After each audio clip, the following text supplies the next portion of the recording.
اما بعد فاعوذ باللہ من الشیطان الرجیم بسم اللہ الرحمن الرحیم لیس البر ان تولوا وجوہکم قبل المشرق والمغرب ولكن البر من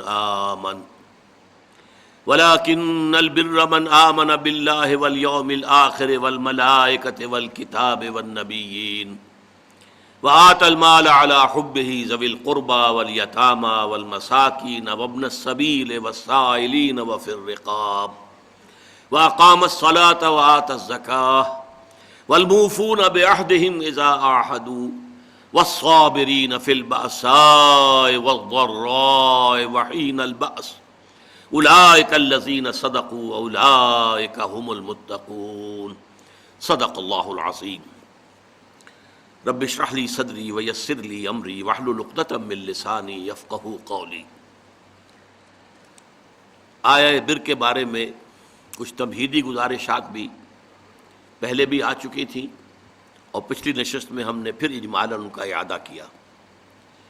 نیکی کی ایک جامع حقیقت کے ضمن میں اولین اہمیت ایمان کی، جس کے نتیجے میں کہ صحیح نیت پیدا ہوتی ہے، صحیح مقصد اللہ کی رضا حاصل کرنا، اللہ کی محبت سے سرشار ہو کر کوئی کام کرنا، اور وہ ہو بھی کام درست ہو، نیک ہو، اچھا ہو، بھلا ہو، ظاہر کے اعتبار سے بھی تو وہ نیکی ہے۔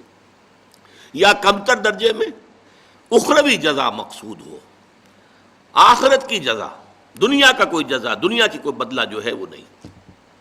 پھر یہ کہ جو مظاہر نیکی ہیں ان میں پہلا مظہر جو ہے وہ خدمت خلق، وہ انسانی ہمدردی کا جذبہ، انسان اپنا مال جو اسے طبعاً بہت محبوب ہے وہ دے سکے ضرورت مندوں کو، جن میں اولین قرابت دار، رشتہ دار، پھر یتامہ، پھر مساکین، پھر مسافر، پھر مانگنے والے، اور پھر گردنوں کے چھڑانے میں۔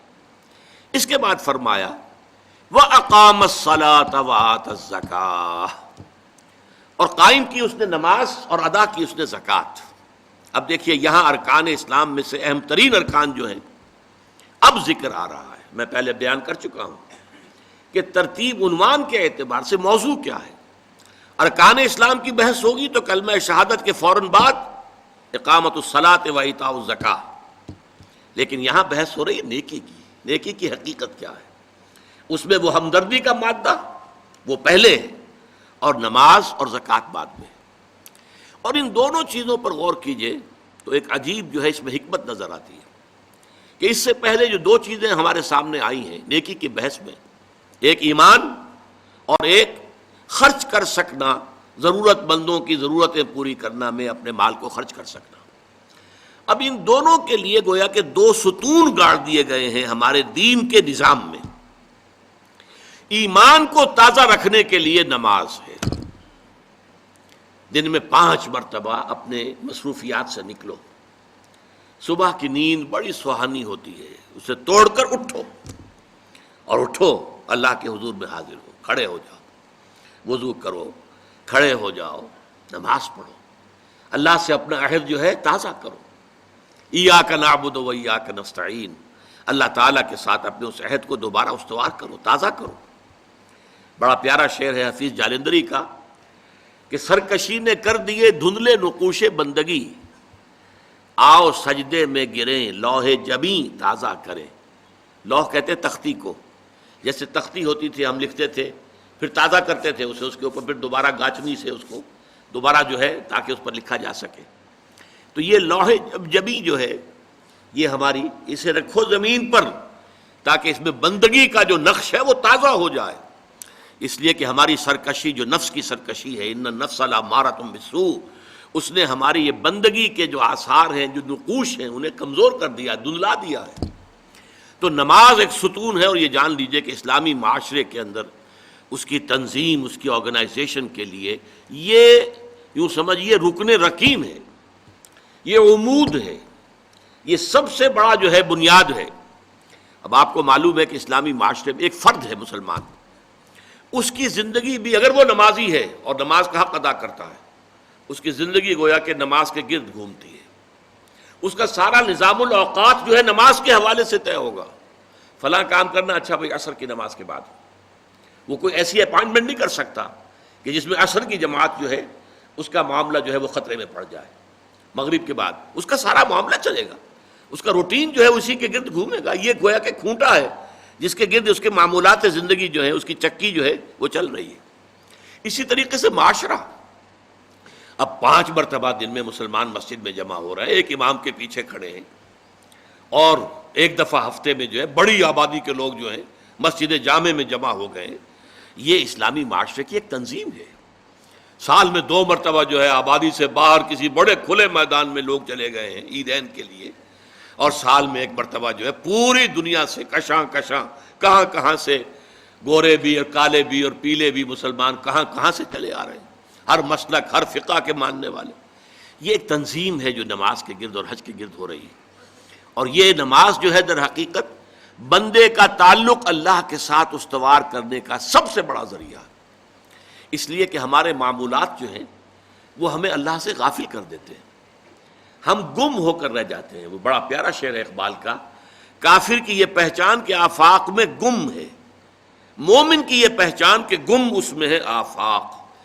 آفاق میں گم ہو جانا، میرا یہ کام ہے، یہ کام ہے، یہ کام ہے، یہ کام ہے، یہ کرنا، وہاں جانا، وہاں سے وہاں جانا، وہاں سے وہاں جانا، ایک چکر ہے، ایک روٹین ہے. انسان گم ہو گیا، کہاں خدا کا خیال، کہاں آخرت کا خیال، آئے گا ہی نہیں، گم ہو گئے. اور ایک وہ ہے کہ جو گویا کہ دنیا میں رہتا ہے، بازار سے گزرا ہوں خریدار نہیں ہوں.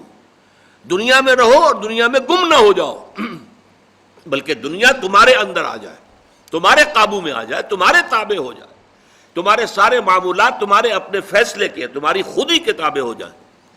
یہ کیفیت ہے در حقیقت کے جو مطلوب ہے. اسی لیے فرمایا حضرت موسیٰ علیہ السلام کی پہلی جو حاضری ہوئی تھی اور اسی میں انہیں رسالت عطا ہوئی، تو اس کی پہلی وحی سورہ طٰہٰ کے شروع کی آیات میں ہے، وَأَقِمِ الصَّلَاةَ لِذِكْرِي. دیکھو میری نماز میرے ذکر کے لیے، میری یاد کے لیے نماز کو قائم رکھو.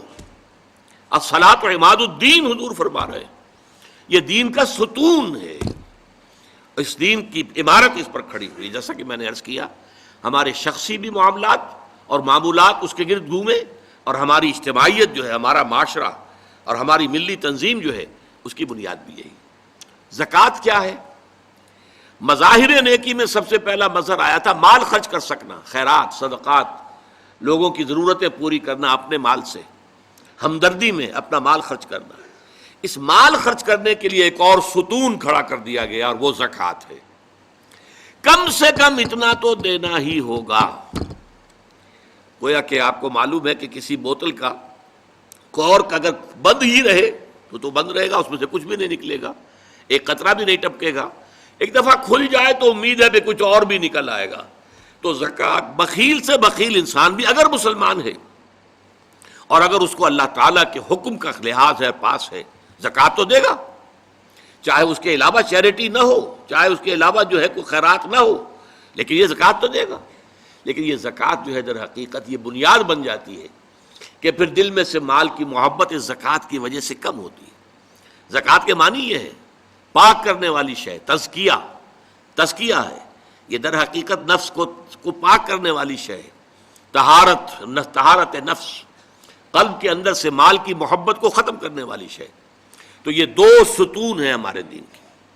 حضور کی ایک حدیث میں حضرت معاذ بن جبل رضی اللہ تعالیٰ عنہ سے مروی ہے، تو حضور نے، ویسے تو بہت طویل روایت ہے، وہ میں اس وقت ظاہری روایت بیان نہیں کر سکتا. حضور نے پوچھا حضرت، اس لیے کہ اس وقت خاص حالات ایسے ہو گئے تھے کہ حضور کی طبیعت میں بڑی بشاشت تھی حضرت معاذ بن جبل کے لیے رضی اللہ تعالیٰ عنہ. ایک سوال تو انہوں نے حضور سے کیا تھا، حضور نے اس کا جواب دے دیا. پھر حضور نے مزید دریائے سخاوت جوش میں آیا، حضور نے فرمایا وَإِن شِئْتَ حَدَّثْتُكَ يَا مُعَاذ بِرَأْسِ هَذَا الْأَمْرِ وَقَوَامِهِ وَضَرْبَةُ السَّنَامِ مِنْهُ.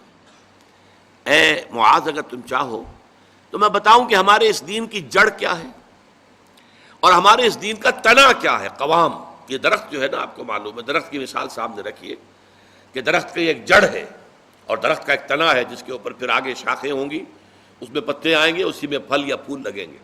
وہ قوام ہے، کھڑا رکھنے والی شے. یہ جو تنا ہے یہ کھڑا رکھا ہوا اس کو درخت نے. اور پھر یہ کہ اس کی چوٹی کیا ہے. میں تمہیں بتاؤں، تو انہوں نے کہا بے ابی و امی انت یا رسول اللہ قل لی، میرے ماں باپ آپ پر قربان ہو اے نبی صلی اللہ علیہ وسلم، ضرور بتائیے مجھے۔ تو فرمایا ان رأس ھذا الامر، دیکھو ہمارے اس دین کی جڑ کیا ہے؟ شہادت اللہ الہ الا اللہ وان محمد رسول اللہ، یہ ہے جڑ۔ اور ہمارے اس دین کے معاملے کا جو تنا ہے، قوام ہے، وہ کیا ہے؟ اقام الصلاۃ و ایتاء الزکاۃ، نماز کا قائم رکھنا اور زکوٰۃ کی ادائیگی۔ نماز سے تعلق اللہ کے ساتھ قائم، زکوٰۃ سے تعلق اپنے ابناء نو کے ساتھ، غرباء، مساکین، جو معاش کی دوڑ میں پیچھے رہ گئے ہیں، آپ کے اپنے بھائی بند، آپ کے اعزاء، آپ کے اقربا، زکوٰۃ سے آپ کا ایک رابطہ ان سے تعلق قائم ہوا۔ نماز سے الصلاۃ و عماد الدین، اور الصلاۃ و معراج المومنین، اسے معراج المومنین بھی کہا گیا۔ نماز سے تعلق اللہ کے ساتھ، زکوٰۃ سے تعلق خلق خدا کے ساتھ، اللہ تعالیٰ کے بندوں کے ساتھ۔ اور یہاں زکوٰۃ کا جو لفظ آ گیا تو نوٹ کیجئے، پہلے جو فرمایا تھا وَآتَ الْمَالَ عَلَىٰ حُبِّهِ ذَوِي الْقُرْبَىٰ وَالْيَتَامَىٰ وَالْمَسَاكِينَ وَابْنَ السَّبِيلِ وَالسَّائِلِينَ وَفِي الرِّقَابِ، اور یہاں فرمایا وَآتَ الزَّكَاةَ، اس کا مطلب یہ دو علیحدہ چیزیں ہیں۔ پہلے جو فرمایا ہے وہ نفل ہے، وہ ادا کرنا ہے زکوٰۃ کے علاوہ۔ اس لیے ایک حدیث میں بھی آتا ہے، حضور نے فرمایا صلی اللہ علیہ وسلم ان فی المال لحقا سوی الزکاۃ۔ دیکھو مسلمانوں، یہ نہ سمجھ بیٹھنا کہ تم نے اپنے مال میں سے زکوٰۃ نکال دی تو بس اللہ کا حق پورا نکل گیا، نہیں نہیں، ان فی المال لحقا سوی الزکاۃ، تمہارے اموال میں اللہ کا حق ہے زکوٰۃ کے علاوہ بھی۔ اور پھر آپ نے وہ آیت پڑھی وَآتَ الْمَالَ عَلَىٰ حُبِّهِ ذَوِي الْقُرْبَىٰ وَالْيَتَامَىٰ وَالْمَسَاكِينَ وَابْنَ السَّبِيلِ وَالسَّائِلِينَ وَفِي الرِّقَابِ وَأَقَامَ الصَّلَاةَ وَآتَى الزَّكَاةَ، اس نے جو ہے مال دیا اس کی محبت کے علی رغم، قرابت داروں کو، یتیموں کو، مسکینوں کو، اور مسافروں کو، مانگنے والوں کو، اور گردنوں کے چھڑانے میں، اور قائم کی نماز اور ادا کی زکوٰۃ۔ تو زکوٰۃ ایک فرض شے ہے، اور وہ جو پہلے بیان ہوا ہے وہ نفل ہے، وہ اضافی ہے، وہ زکوٰۃ کے علاوہ ہے، وہ زکوٰۃ کا حصہ نہیں ہے، بلکہ در حقیقت اس جذبے کو سسٹین کرنے کے لیے زکوٰۃ کی حیثیت ایک ستون کی ہے، جیسے ایمان کو تازہ رکھنے کے لیے نماز کی حیثیت ایک ستون کی ہے، الصلاۃ و عماد الدین، اسی طریقے سے انفاق اللہ کی راہ میں مال خرچ کر سکنے کی صلاحیت جو ہے اس کو برقرار رکھنے کے لیے زکوٰۃ کی عبادت فرض کی گئی۔ اب اس کے بعد آئیے وَالْمُوفُونَ بِعَهْدِهِمْ إِذَا عَاهَدُوا، اور وہ لوگ کہ جو اپنے معاہدوں کو پورا کرنے والے ہوں جبکہ وہ عہد کر لیں۔ ایفاء عہد، اس کی کیا اہمیت ہے؟ ایک حدیث، حضور کے جو خادم خاص تھے حضرت انس بن مالک رضی اللہ تعالی عنہ، تقریباً 9 برس تک مدنی زندگی جو ہے اس میں وہ حضور کے ذاتی خادم کی حیثیت سے رہے، اور ان کا کہنا یہ ہے کہ قلما خطبنا رسول اللہ صلی اللہ علیہ وسلم الا قال لا ایمان لمن لا امانۃ له ولا دین لمن لا عہد له، کہتے ہیں شاذ ہی کبھی ایسا ہوا ہوگا کہ حضور نے ہمیں خطبہ ارشاد فرمایا ہو کسی بھی موقع پر، اور اس میں یہ الفاظ مبارکہ آپ نے نہ فرمائے ہوں کہ اس شخص کا کوئی ایمان نہیں جس میں امانت داری کا وصف نہیں، اور اس شخص کا کوئی دین نہیں جس میں ایفاء عہد نہیں۔ کیوں؟ دین بھی نام ہے اللہ سے اپنے ایک عہد کو پورا کرنے کا۔ نماز کی ہر رکعت میں ہم کیا کہتے ہیں؟ ایاک نعبد و ایاک نستعین، پروردگار ہم صرف تیری ہی بندگی اور پرستش کرتے ہیں، اور صرف تیری ہی بندگی اور پرستش کرتے رہیں گے، اور اے پروردگار ہم صرف تجھ ہی سے مدد کے خواہاں ہیں اور تجھ ہی سے مدد چاہتے رہیں گے۔ یہ عہد ہے، بہت بڑا عہد ہے، بہت بڑا عہد ہے۔ اس عہد کو پورا کرنا ہی دین ہے، اللہ کی بندگی، اللہ کے احکام کی اطاعت، اللہ نے جن چیزوں کو حرام کیا ان سے اجتناب کرتے رہنا، اللہ کے فرائض کی ادائیگی، اللہ کے لیے تن من دھن لگا دینا، ایاک نعبد و ایاک نستعین۔ اب ظاہر بات ہے کہ جو شخص انسانوں کے ساتھ چھوٹے چھوٹے کیے ہوئے عہد پورے نہیں کرتا، وہ اتنا بڑا عہد اللہ کے ساتھ کیسے نبھا دے گا؟ جو 2 پیسے کے اندر امانت کا ثبوت نہیں دے سکتا، اس میں بھی خیانت کر گزرتا ہے، وہ 2 کروڑ میں کیسے امین ثابت ہوگا؟ لہذا لا دین لمن لا عہد لہ، لا ایمان لمن لا امانت لہ ولا دین لمن لا عہد لہ۔ جس شخص میں امانت داری کا وصف نہیں ہے اس کا کوئی ایمان نہیں، اور جس کے اندر ایفاء عہد کا مادہ نہیں ہے اس کا کوئی دین نہیں۔ اب خاص طور پر اس نیکی کی بحث میں جس ربط اور ترتیب کے ساتھ یہ بات آ رہی ہے اس کو سمجھیے۔ در حقیقت یہ معاملات جو ہیں انسان کے، بین الانسانی معاملات، یہ در حقیقت اس کا تذکرہ ہے، اس لیے کہ اب تک جو معاملے آئے، ایک خدمت خلق اور انسانی ہمدردی کا جذبہ، پھر نماز کا قیام، زکوٰۃ کی ادائیگی، اب جو یہاں آ رہا ہے یہ معاملات ہیں بین الانسانی معاملات۔ معاملہ کہتے ہیں جو 2 افراد کے مابین کوئی بات ہو رہی ہو، عمل سے معاملہ، جوہد سے مجاہدہ، قتل سے مقاتلہ۔ تو جب 2 فریقوں کے درمیان جوہد ہوگی، جوہد کا جوہد سے ٹکراؤ ہوگا تو وہ مجاہدہ بن جاتا ہے۔ جب 2 فریق ایک دوسرے کو قتل کرنے کے درپے ہیں یہ مقاتلہ ہے۔ معاملہ جب 2 انسان یا 2 فریق یا 2 گروہ یا 2 کمپنیاں، یہ کمپنیاں جو ہیں وہ بھی آپ کو معلوم ہے لیگل پرسنز شمار ہوتے ہیں، ان کے مابین کوئی معاملہ ہو رہا ہے، کوئی معاملہ طے کر رہے ہیں، ان معاملات کے اندر سٹریم لائننگ کرنے والی ایک شے ہے، اگر وہ ہو جائے سارے معاملات درست ہو جائیں گے۔ اب آپ کو معلوم ہے ایفاء عہد کا جذبہ پیدا ہو جائے۔ دیکھیے معاملات کی میں آپ سے وضاحت کروں، ایک شخص امپلائر ہے، ایک امپلائی ہے، ان کے درمیان ایک کانٹریکٹ ہے، یہ ریمونریشنز ملیں گی، یہ مراعات، یہ مفادات، یہ تنخواہ، یہ کام تمہیں کرنے ہیں۔ اب اگر ایک شخص پوری تندہی کے ساتھ وہ کام نہیں کرتا تو وہ حرام خوری کر رہا ہے، ایفاء عہد نہیں کر رہا۔ ایفاء عہد کا تقاضا یہ ہوگا کہ کوئی سپروائز کرنے والا ہے یا نہیں ہے، کوئی دیکھنے والا ہے یا نہیں ہے، وہ اپنے معاہدے کے اندر بندھے ہونے کی بنیاد پر کام کرے اور حتی الامکان اپنی جو بہترین صلاحیتیں ہیں وہ۔ اسی طرح چھوٹا سا معاملہ ہے، آپ نے ایک شخص کو مزدور کے طور پر رکھا ہے، شام کو 100 روپے آپ نے دینے ہیں، یہ ایک معاہدہ ہے، طے ہو گیا۔ اب یہ مزدور اگر کام چور ہے کہ اگر تو کوئی دیکھنے والا ہے تو کام کر رہا ہے اور اگر کوئی دیکھ نہیں رہا تو بیٹھ گیا، تو یہ بے ایمانی کر رہا ہے، یہ وعدہ خلافی کر رہا ہے۔ اسے اپنے اس وقت کے اندر اپنی پوری توانائی، پوری توجہ کے ساتھ، اس لیے نہیں کہ کوئی مجھے دیکھنے والا ہے بلکہ اس لیے کہ میں تو اپنے عہد کا پابند ہوں، میں نے معاہدہ کیا۔ یہ میں نے سب سے چھوٹی مثالیں دے دی، اس سے اوپر آئیے، شادی کیا ہے؟ سوشل میرج، یہ سوشل کانٹریکٹ ہے۔ میرج کیا ہے؟ ایک مرد ایک عورت، اس کے درمیان معاہدہ ہے، ساری عمر کا نباہ کرنا ہے، بیوی کے یہ فرائض ہیں جو اسے ادا کرنے ہیں، شوہر کی یہ ذمہ داری ہے، اس کے نان نفقے کا وہ ذمہ دار ہے، اس کے لیے سکنا فراہم کرنا اس کے ذمے ہے، اس کے لیے رہائش کا بندوبست کرنا اس کے ذمے ہے، نان نفقہ اس کے ذمے ہے، بیوی کے یہ فرائض ہیں جو اسے ادا کرنے ہیں۔ اب یہ در حقیقت ایک سوشل کانٹریکٹ ہے۔ اگر کوئی بھی اس کے اندر خیانت کا ارتکاب کر رہا ہے تو اس نے اپنے عہد کی خلاف ورزی کی۔ اسی طرح دیکھیے بہت سے معاہدے ہوتے ہیں جو ریٹن نہیں ہوتے، طے شدہ نہیں ہوتے۔ اولاد اور والدین میں بھی ایک معاہدہ ہوتا ہے، امپلائڈ ہے وہ کیا معاہدہ ہے؟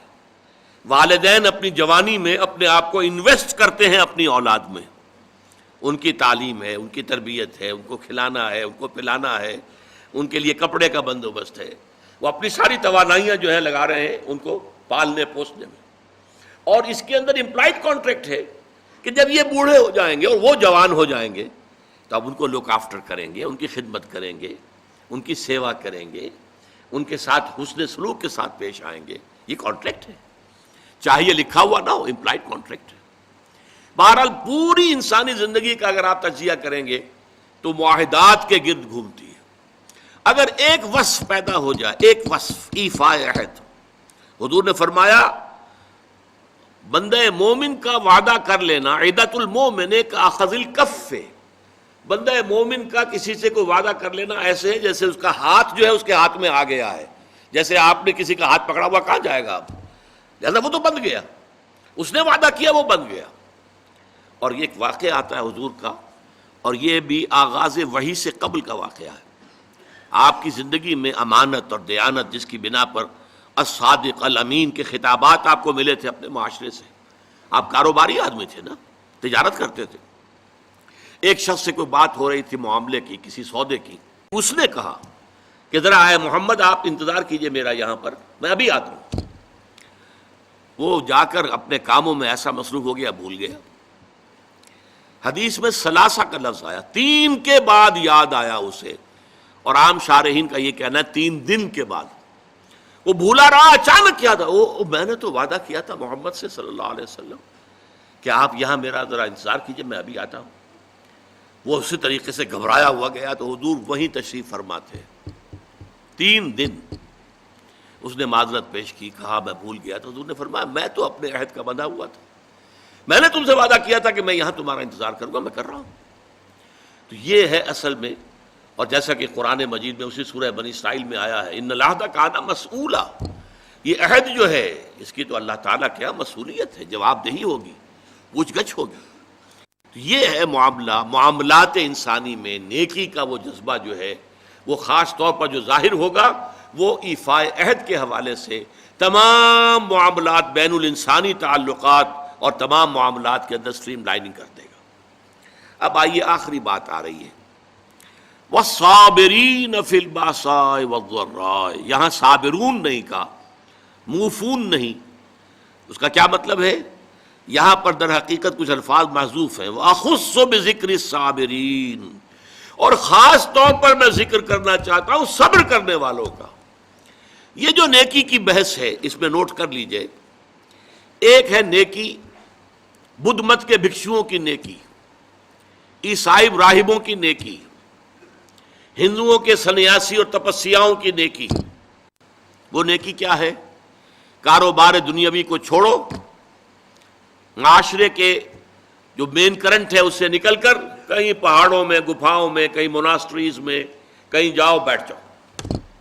اسلام کی نیکی یہ نہیں ہے، کیونکہ اس صورت میں تو گویا کہ نیکی معاشرے سے خارج ہو گئی، بدی کو اور کھل کھیلنے کا موقع مل گیا، کوئی مقابلے میں رہا ہی نہیں۔ یہ گویا کہ بدی کے لیے میدان کو خالی چھوڑ دینا ہے۔ اسلام جس نیکی کی تبلیغ کرتا ہے وہ در حقیقت بدی کے خلاف سفارہ ہونے والی نیکی ہے۔ بدی کی آنکھوں میں آنکھیں ڈال کر چیلنج کرے، اس سے پنجہ آزمائی کرے، بدی کو روکے، بدی کو ختم کرے، بدی کا استحصال کرے، اور اس بدی کے استحصال کرنے میں جو تکلیف آئے وہ جھیلے۔ جو سورہ لقمان کی آیت میں نے پہلے بھی آپ کو سنائی تھی، یا بنی اقم الصلاۃ وامر بالمعروف وانہ عن المنکر واصبر علی ما اصابک، اے میرے بچے نماز قائم کر، نیکی کا حکم دے، بدی سے روک، اور پھر جو تجھ پر بیتے اس کو جھیل اور برداشت کر، پھر ثابت قدمی کا ثبوت دے، قدم کوئی پیچھے نہ ہٹ جائے۔ تو اسلام کی نیکی جو ہے وہ اس طرح کی نیکی نہیں، پیسیو نیکی نہیں ہے، ایکٹیو نیکی ہے، وہ آگے بڑھنے والی نیکی ہے، وہ ماحول کو بدی سے خالی کرنا چاہتی ہے، وہ یہاں نیکی کا غلبہ چاہتی ہے، بدی کا استحصال کرنا چاہتی ہے، اور اس جد و جہد میں اس کے اوپر جو تکلیف آئے، جو مصیبت آئے، وَالصَّابِرِينَ وَأَخُصُّ بِذِكْرِ الصَّابِرِينَ، اصل جو میدان ہے نیکی کا، جس کے اندر فیصلہ ہوگا نیکی ہے یا نہیں ہے، یہ دکھاوے کی نیکی ہے یا حقیقت کی نیکی ہے، وہ تو در حقیقت اس کا ٹیسٹ جو ہے، لٹمس ٹیسٹ، وہ تو آئے گا اگر احقاق حق کے لیے تکلیفیں جھیلنے کو تیار ہو، اگر ابطال باطل کی جد و جہد میں قربانیاں دینے کے لیے تیار ہو، اگر اس کے لیے تن من دھن قربان کر دینے کے لیے تیار ہوں، تب تو نیکی ہے، ورنہ یہ نیکی کا ڈھونگ ہے، یہ نیکی کا صرف ایک ظاہری سا ہے۔ جیسے کہ میں نے عرض کیا تھا، بعض آج کل ہوتے ہیں ایسے ہیٹرز کہ نیچے جو ہے نظر آتا ہے انگارے دہکتے ہوئے، حالانکہ وہ بالکل کچھ بھی نہیں، ان میں آگ ہے ہی نہیں، انگارے ہیں ہی نہیں، نظر آ رہے ہیں انگارے۔ وہ ہیٹ جو آ رہی ہے وہ تو اوپر سے تار جو لگا ہوا ہے وہاں سے آ رہی ہے، ہیٹر وہاں سے ہیٹ دے رہا ہے، لیکن دکھا دیا ہے کہ جیسے انگارے ہیں۔ تو دکھاوا ہے یہ، اس میں حقیقت نہیں ہے۔ اس کا اصل ٹیسٹ کیا ہے؟ وَالصَّابِرِينَ فِي الْبَأْسَاءِ وَالضَّرَّاءِ وَحِينَ الْبَأْسِ، اور وہ جو خاص طور پر صبر کرنے والے ہیں۔ بادشاہ جب جمع میں آتا ہے تو یہ فقر و فاقہ، بھوک کی سختی، جیسے کہ سورہ بقرہ ہی میں چند رکوع پہلے ہی وہ آیت آ چکی ہے، وَلَنَبْلُوَنَّكُم بِشَيْءٍ مِّنَ الْخَوْفِ وَالْجُوعِ وَنَقْصٍ مِّنَ الْأَمْوَالِ وَالْأَنفُسِ وَالثَّمَرَاتِ وَبَشِّرِ الصَّابِرِينَ، اور ہم اے ایمان، اے ایمان کے دعوے دارو، تمہیں لازماً آزمائیں گے، خوف سے بھی اور بھوک سے اور مال اور جانی نقصان سے، اور اے نبی بشارت دے دیجئے صبر کرنے والے۔ تو یہ تو ہے بھوک، فقر و فاقہ۔ آپ کو معلوم ہے، میں نے پہلے ذکر بھی کیا تھا، جیسے اسرا کے اندر تب غزوہ تبوک کے دوران کس قدر شدید بھوک کی کیفیت تھی مسلمانوں پر۔ ایسے بھی مواقع آئے ہیں کہ تین مسلمانوں کے لیے 24 گھنٹے کا راشن ایک کھجور ایک صحابی نے، ایک مسلمان نے منہ میں رکھ کے تھوڑی دیر چوس لی، پھر دوسرے کو دے دی، پھر دوسرے نے چوس لی، کچھ گلوکوز پہلے کو مل گیا، کچھ دوسرے کو مل گیا، پھر تیسرے کو مل گئی۔ یہ بھی آیا۔ اب جھیلنا، اسے برداشت کرنا۔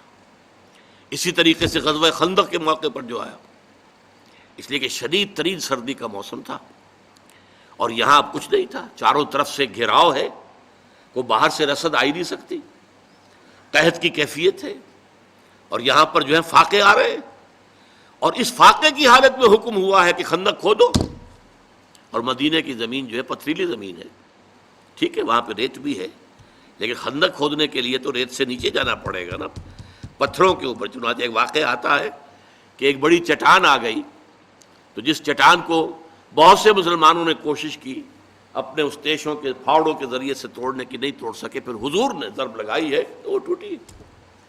تو وہ چٹانیں جو ہیں ان کو توڑ رہے ہیں، اور ہے فاقے سے، تو لوگوں نے اپنے پیٹوں کے اوپر پتھر باندھے ہوئے اپنی چادروں کے ساتھ کس لیے ہیں، تاکہ ایک تو وہ کہ ہنگر پینز نہ ہوں، وہ جو پیٹ کے اندر بروڑا اٹھتا ہے درد کی وجہ سے، اگر معدہ خالی ہے تو وہ تو احتجاج کرے گا، لیکن اس بوجھ تلے اس کو لے آئے پتھر تلے، تو وہ جو ہے اس میں وہ کیفیت پیدا نہیں ہوگی، کمر دوہری نہ ہو جائے۔ اور جب حضور سے شکوہ کیا کہ حضور دیکھیے اب ناقابل برداشت ہو رہا ہے معاملہ، دیکھیے کرتے اٹھا کے لوگوں نے دکھایا، ہم نے پتھر باندھے ہوئے، آپ نے اپنا کرتا مبارک اٹھا کر دکھایا، وہاں 2 پتھر بندھے ہوئے۔ یہ کیفیتیں ہیں کہ جن میں سے گزرے ہیں محمد الرسول اللہ والذین معہ، حضور بھی اور حضور کے ساتھی بھی۔ تو والصابرین فی البأساء والضراء، ضرر کہتے ہیں تکلیف، کوئی آپ کو جسمانی تکلیف پہنچ رہی ہے، کوئی زخم کے اندر ٹیسیں اٹھ رہی ہیں، یا جیسے کہ آپ کو معلوم ہے جیسے مکے میں صحابہ کرام کو ٹارچر کیا جا رہا تھا، شدید ترین ایذائیں دی جا رہی تھی، حضرت بلال کا معاملہ، حضرت خباب بن الارض کا معاملہ، دہکتے ہوئے انگاروں کے اوپر ننگی پیٹھ لٹا دیا گیا، لیٹ جاؤ، لیٹ گئے۔ اب آپ دیکھیے کھال ہے، آپ کا کیا خیال ہے کہ ان کی کھال سن تھی؟ انہیں جلن کا احساس نہیں ہو رہا تھا، لیکن جھیلا ہے، اسے برداشت کیا، کیوں کہ حضور کا حکم ہے کہ کوئی جوابی کارروائی نہیں کرنی ہے، جو بھی یہ کرے ٹھیک ہے کرنے دو، تمہارے جسم کے ٹکڑے کر دے کرنے دو۔ اسی وجہ سے لیٹ گئے، اور جو ہے وہ کھال جلی ہے، پھر پیٹھ کی جو چربی ہے وہ پگھلی ہے، اس سے پھر وہ انگارے ٹھنڈے ہوئے ہیں، یہ کیفیت ہے، جھیلنا ہوتا۔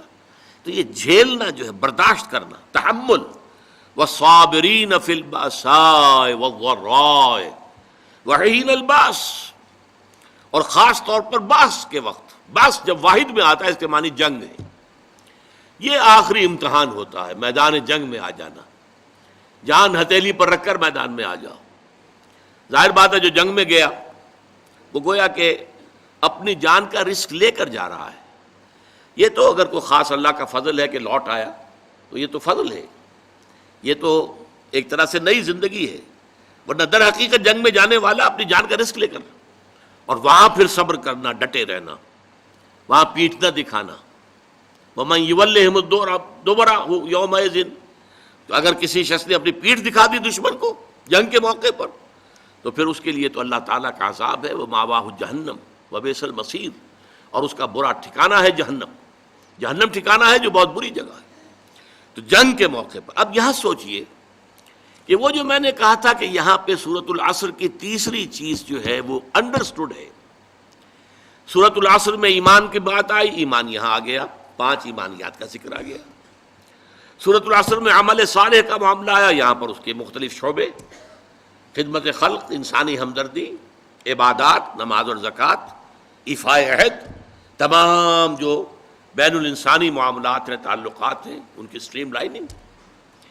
اسی طریقے سے صبر، تو صبر کی 3 چیزیں یہاں آ گئی، صابرین فی الباساء والضراء وحین الباس. لیکن یہاں پر وہ تواصوا بالحق کے ضمن میں اصطلاح لفظاً کوئی شے یہاں مذکور نہیں ہے. میں کہتا ہوں کہ وہ امپلائڈ ہے. کیوں؟ اس سوال کا جواب کیا ہے؟ دیکھیے، جو پورا خاکہ ہمارے سامنے آ رہا ہے، یہ ایک پوری شخصیت ہے، پورا حیولہ ہے، پورا ایک کریکٹر ہے انسانی جو ہمارے سامنے آ رہا ہے. وَلَٰكِنَّ الْبِرَّ مَنْ آمَنَ بِاللَّهِ وَالْيَوْمِ الْآخِرِ وَالْمَلَائِكَةِ وَالْكِتَابِ وَالنَّبِيِّينَ وَآتَى الْمَالَ عَلَىٰ حُبِّهِ ذَوِي الْقُرْبَىٰ وَالْيَتَامَىٰ وَالْمَسَاكِينَ وَابْنَ السَّبِيلِ وَالسَّائِلِينَ وَفِي الرِّقَابِ وَأَقَامَ الصَّلَاةَ وَآتَى الزَّكَاةَ وَالْمُوفُونَ بِعَهْدِهِمْ إِذَا عَاهَدُوا. ایسے لوگوں کی جنگ کس مقصد کے لیے ہو سکتی ہے؟ کیا ایسے لوگ صرف دنیاوی مفادات کے لیے جنگ کریں گے؟ ایک پورا کردار ہے، اس میں کوئی چیز فٹ نہیں بیٹھ رہی. اس کے اندر ظلم، تعدی، لا یریدون علوا فی الارض ولا فسادا. ایسے لوگ زمین کے اندر اپنا اقتدار، اپنی حکومت، اور اس کے لیے فساد، اور اس کے لیے جنگ، اور اس کے لیے خوریزی، ان کی اس پورے نقشے میں فٹ نہیں بیٹھتی.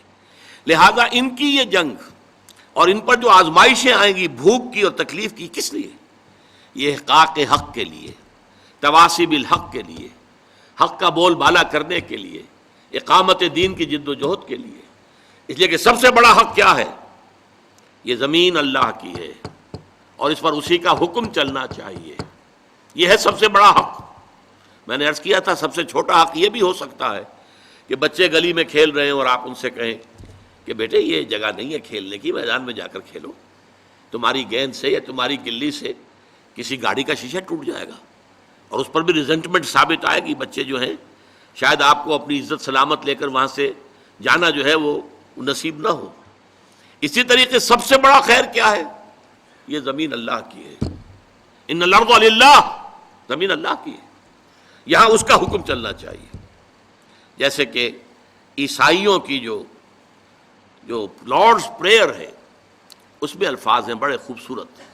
Thy kingdom come, thy will be done on earth as it is in heavens. اے رب تیری حکومت، تیری بادشاہت زمین میں قائم ہو جائے، اور اے رب تیری مرضی جیسے آسمانوں میں پوری ہو رہی ہے. سورج تیرے حکم کا تابع ہے اور چاند تیرے حکم کا تابع ہے. اے پروردگار اسی طریقے سے زمین پر بھی تیرا ہی حکم چلے. یہ ہے سب سے بڑا حق. اس حق کے لیے میدان میں آنا. اور ظاہر بات ہے کہ جب یہ آیتیں نازل ہو رہی تھی تو ایک نقشہ موجود بالفعل تھا. محمد الرسول اللہ والذین معہ ان وادیوں میں سے گزر چکے تھے. ایمان کے مراحل انہوں نے طے کیے. انسانی ہمدردی کے کتنے بڑے بڑے مظاہر سامنے آئے. حضرت ابو بکر کا ذکر ہو چکا ہے ایک جنگ کے موقع پر، اور غالباً یہ غزوہ احد کی بات ہے، کیونکہ بہت سے مسلمان شہید بھی ہوئے تھے، بہت سے زخمی بھی تھے. بعد میں کوئی پانی پلانے والا آیا، العطش العطش. معلوم ہوتا ہے کہ جب جسم میں سے خون زیادہ نکل جائے زخموں سے تو پیاس شدید ہو جاتی، پانی کی کمی جسم میں ہوتی ہے. العطش العطش. تو ایک کے پاس وہ ایک پیالہ لایا گیا، منہ سے لگایا گیا کہ برابر میں ذرا آواز آئی العطش العطش. تو اس نے کہا اچھا پہلے میرے بھائی کو پلاؤ پھر میں پی لوں گا. وہاں لے کر گئے تو اس کے قریب سے کہیں اور سے آواز آ گئی العطش. اس نے کہا پہلے میرے اس بھائی کو پلاؤ پھر میں پی لوں گا. وہاں جب پہنچا ہے پانی لے کر، جو شخص بھی لے کر گیا تھا ان کا دم نکل گیا. واپس آئے تو ان کی بھی روح پرواز کر چکی. واپس آئے تو پہلے کا بھی انتقال ہو چکا. یہ انسانی ہمدردی. موت کے وقت بھی یہ کیفیت، یہ ایثار. یؤثرون علی انفسہم ولو کان بہم خصاصہ. اپنے اوپر دوسروں کو ترجیح دینا. یہ سارے مراحل طے کر چکے تھے صحابہ کرام، اور لوگوں کے سامنے نقشے موجود تھے، اور ان کا ایفاء عہد یہ سب ان کے سامنے موجود تھا. اب یہ لوگ تھے کہ جو جنگیں بھی کر رہے تھے، قتال کر رہے تھے، جانیں دے رہے تھے، یقاتلون فی سبیل اللہ فیقتلون ویقتلون، اللہ کی راہ میں قتال کر رہے ہیں، قتل ہوتے بھی ہیں، قتل کرتے بھی ہیں۔ تو یہاں پر گویا کہ یہ خود بخود اس ماحول کے حوالے سے بھی یہاں جو درمیان میں ایک خلا ہے وہ پر ہوتا ہے، اور دوسرے اس دلیل سے کہ یہ جنگ ظاہر بات ہے، دنیا میں کبھی بھی کسی نے اس کو اچھی بات تو نہیں کہا، لیکن یہ کہ یہ جب خیر کے لیے ہو، بھلائی کے لیے ہو، تواصی بالحق کے لیے ہو، احقاق حق کے لیے ہو، ابطال باطل کے لیے ہو، اللہ کے دین کے غلبے کے لیے ہو، اقامت دین کی جد و جہد کے لیے ہو، تو یہ کہ والصابرین فی الباساء والضراء وحین الباس اولئک الذین صدقوا واولئک هم المتقون، یہی ہیں وہ لوگ کہ جو راست باز ہیں، سچے ہیں، یعنی نیکی کا دعویٰ تو سبھی کر رہے ہیں، وہ جسم فروش عورتیں بھی کہ جو تازیوں کے ساتھ چلتی ہیں کالے کپڑے پہن کر، یا جو دھمال کھیلتی ہیں جا کر عرسوں میں، وہ بھی سمجھتی ہیں کہ ہم بڑا نیکی کا کام کر رہی ہیں، اور جیب کترے بھی نیکی کا کام کرتے ہیں، ڈاکو بھی کرتے ہیں، چور بھی کرتے ہیں، یہ بستہ الف بستہ بے کے لوگ بھی کرتے ہیں، لیکن اصل نیکی کس کی ہے؟ ایک مذہبی طبقے کی نیکی بھی ہے، ریچولز ہیں، رسومات ہیں، ظواہر ہیں، مظاہر ہیں، اندر سے کھوکھلے ہیں، جس کی کہ حضرت مسیح نے بہترین تشبیہ دی تھی یہود کے علماء کے لیے کہ تمہارا حال ان قبروں کے مانند ہے جن کے اوپر سفیدی کی ہوئی ہے، بہت اچھے، چادر بھی پڑی ہوئی ہے، لیکن اندر ان کے گلی سڑی ہڈیوں کے سوا کچھ نہیں ہے۔ تمہارے باطن میں تعفن ہے، مال کی محبت، دنیا کی محبت، جاہ کی محبت، دنیاوی اقتدار کی محبت، اس نے تمہیں اندھا کر دیا، اتنا اندھا کہ اللہ تعالیٰ کے عظیم ترین معجزے جو عطا کیے اللہ نے حضرت مسیح کو، ان کو بھی نہ دیکھ پائے، اللہ کے ایک عظیم رسول کو نہ پہچان پائے، اللہ کے ایک عظیم رسول کو کہہ دیا گیا ولد الزنا ہے، یہ معاذ اللہ صبح معاذ اللہ، نقل کفر نہ باشد، مرتد ہے، جادوگر ہے، کافر ہے، واجب القتل ہے، سولی پر چڑھا دیا جائے۔ یہ مذہبی طبقہ تھا جس نے یہ کام کیا، اور ایک طبقہ ہمارے ہاں وہ لبرل، جیسا کہ میں نے عرض کیا تھا، وہ کہتے ہیں بھائی سچ بولنا چاہیے، کام اپنا کرنا چاہیے، وعدہ پورا کر، باقی یہ نماز روزہ جو ہے یہ تو انفرادی معاملہ ہے، یہ انسان کا اور اللہ کا اپنا درمیانی معاملہ ہے۔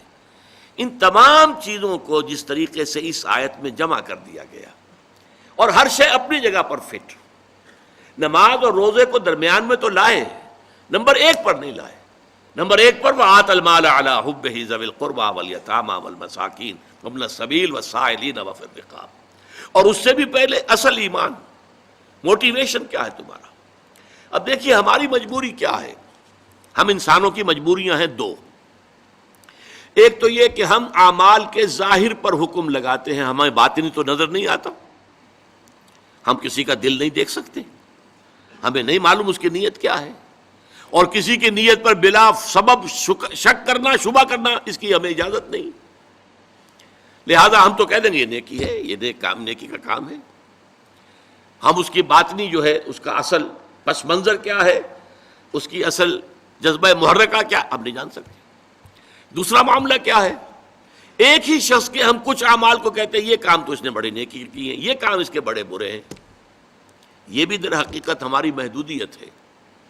حقیقت کے اعتبار سے انسانی شخصیت جو ہے ایک حیاتیاتی اکائی ہے۔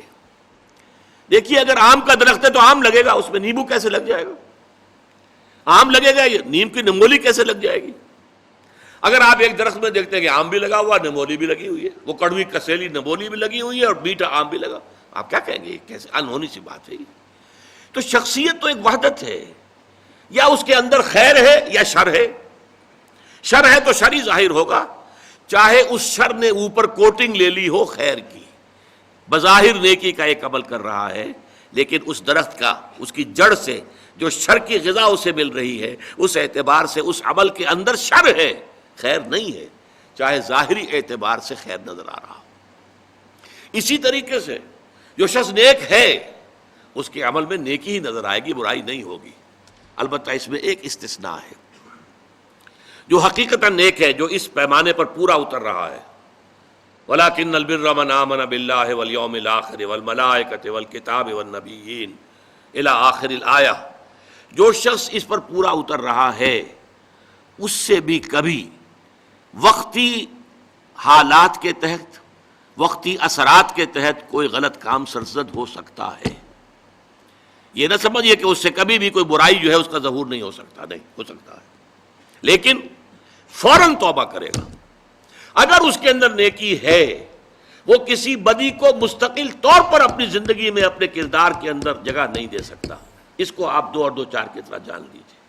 وقتی آلات ہیں، وقتی اثرات پڑ گئے ہیں، یا جذبات کا کوئی طوفان امڈ آیا ہے وقتی طور پر، اور اس میں جو ہے آدمی سے کوئی غلط حرکت سرزد ہو گئی ہے، لیکن اگر نیک ہے اندر سے فی الواقع فوراً توبہ کرے گا۔ جیسے کہ سورہ نساء کی آیت مبارکہ، انما التوبۃ علی اللہ للذین یعملون السوء بجہالۃ ثم یتوبون من قریب، اللہ تعالیٰ نے اپنے ذمے لازم کر لی ہے ایسے لوگوں کی توبہ قبول کرنا کہ جو غلطی سے یا حالات کے دباؤ میں، جہالت میں، نادانی میں کوئی غلط کام کر بیٹھتے ہیں لیکن فوراً توبہ کرتے ہیں۔ تو یہ فوری توبہ ہوگی، یہ نہیں ہوگا کہ بدی اور نیکی کا امتزاج مستقل طور پر ہو۔ یہ نہیں ہو سکتا کہ ایک طرف نماز، روزہ، یہ سارا کچھ بھی ہو رہا ہے، دوسری طرف سودی کاروبار مستقل طور پر اپنے دھندے میں شامل ہے، یہ نہیں۔ یہ اگر ہے تو اس کا مطلب یہ ہے کہ نیکی نہیں ہے، اصل میں یہ اندر اندھیرا ہی ہے، روشنی نہیں ہے، اندر تاریکی ہے، اندر کوئی نور نہیں ہے۔ یہ صرف ظاہر کے کچھ اوپر جو ہے لبادے اوڑھ لیے گئے ہیں، ان کی حقیقت کوئی نہیں۔ آخری بات اس آیت کی، وَأُولَٰئِكَ هُمُ الْمُتَّقُونَ، یہ سمجھیے بونس ہے اس آیت کا کہ تم نے نیکی کی اصل حقیقت کو اگر سمجھ لیا تو ساتھ ہی یہ نوٹ کر لو، یہی لوگ متقی ہیں۔ تمہارا تقویٰ کا تصور بھی کچھ اور ہی ہے، ایک ظاہری وضع قطع ہے، شکل و صورت ایک طرح کی بنا لی ہے، لباس ایک طرح کا پہن لیا ہے، تو آپ سمجھتے ہیں بڑا متقی انسان ہے۔ یہ ظاہر کے ساتھ، ظواہر کے ساتھ، وہی ہماری مجبوری، ہم دل کے اندر جھانک کر نہیں دیکھ سکتے، لیکن حقیقت میں متقی وہ ہوگا جو اس پورے نقشے پر پورا اتر رہا ہو، جس کی پوری شخصیت جو ہے اس کے اندر یہ رنگ بھرا ہوا ہو، وہ ہے متقی۔ جیسے کہ حضور نے ایک مرتبہ 3 دفعہ اپنے قلب مبارک کی طرف، سینہ مبارک کی طرف اپنے دست مبارک سے اشارہ کیا، التقویٰ ہا ہونا، التقویٰ ہا ہونا، التقویٰ ہا ہونا، تقویٰ یہاں ہوتا ہے، تقویٰ یہاں ہوتا ہے، تقویٰ یہاں ہوتا ہے۔ تقویٰ دل میں ہوتا ہے، دل میں ایمان ہوتا ہے۔ ایمان اور تقویٰ یہ گویا کہ ہم معنی اور مترادف باتیں ہو گئی۔ اگر اللہ پر ایمان ہے تو اللہ کی معصیت سے بچنے کی کوشش کریں گے کہ نہیں؟ اللہ کو راضی کرنے کی کوشش کریں گے کہ نہیں؟ لہذا اصل تقویٰ یہاں ہے، اور جب یہ اندر ہے تو پھر پورے وجود کو یہ ایک خاص رنگ میں رنگ دے گا، اور وہ پوری شخصیت انسان کی اس آیہ بر میں ہمارے سامنے آ گئی۔ بارک اللہ لی ولکم فی القرآن العظیم ونفعنی وإیاکم بالآیات والذکر الحکیم۔